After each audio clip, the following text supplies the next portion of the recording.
different people leave. Now, I'm very, very north-south round table that you suddenly arrive and discover you're a leader.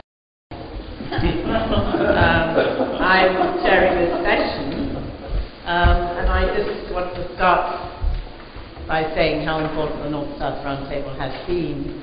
And the concept of global citizenship, it sort of embodies the concept of global citizenship, and that people talk across disciplines and across nations and also across what they did. I mean, for me, bankers and people was tremendously helpful, not only interesting in the discussions in themselves, but enlightening in the work that one then went on to do.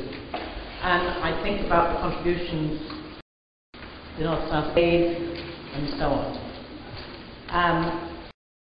I think its time has not really gone, whatever anyone says. I think these are very urgent and really need to be taken up in some form.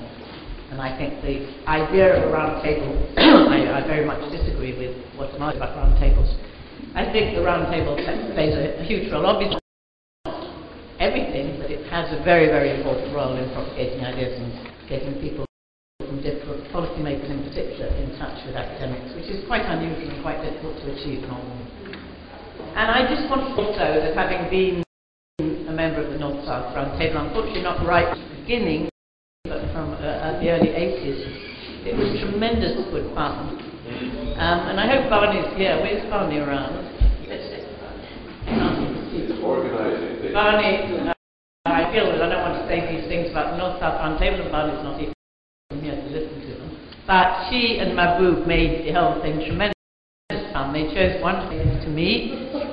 I must say the downside was you arrived with that you were the rapporteur. In those days I wasn't told I was the leader, I was told I was the rapporteur. That was less difficult than you'd think, because you were also given a draft that Mahbub had already written.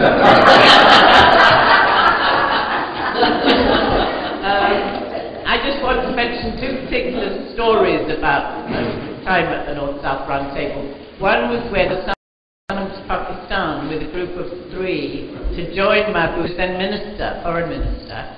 And so we had to have a meeting sort of in between his foreign minister obligations, and we went on a tour of the country accompanied by armed guards, and it was the only time in my life when I went to bed I had an armed soldier outside the bedroom to guard me, and that was a tremendous experience, that particular North-South Roundtable. Another one, many people here were here present, was when we all met Bretton Woods. And of course that was exciting, and also there were a lot of distinguished, interesting people. Jim Grant was there, I remember.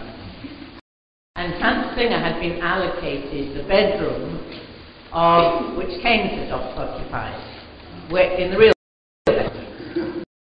So we were very excited, and we all went along and sort of a tour of Hans Singer's bedroom, and we found a blue plaque on the door, so we were even more excited to know who was really there was Keynes. And the blue plaque said, "The local president of the Coca-Cola Society stayed in this bedroom." So I'm afraid that was very representative of the role of private industry in Keynes in the world. But that's all I want to say about that.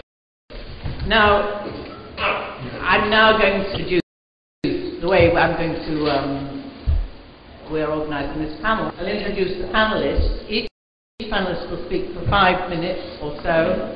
I myself will speak for about 5 minutes or so. We're being given complete freedom to speak on any issue that we like, so we'll see what comes out. It's going to be exciting to see what comes out. And I'm going to introduce the panellists and then ask them to speak, and let me first do the introductions. I don't think any, I mean in this audience, none of them need any introduction, but still, everyone knows who Brown is, very distinguished professor of economics, been director of an institute in Pakistan way back, in which when he knew Barnes, in fact, introduced Mahbub.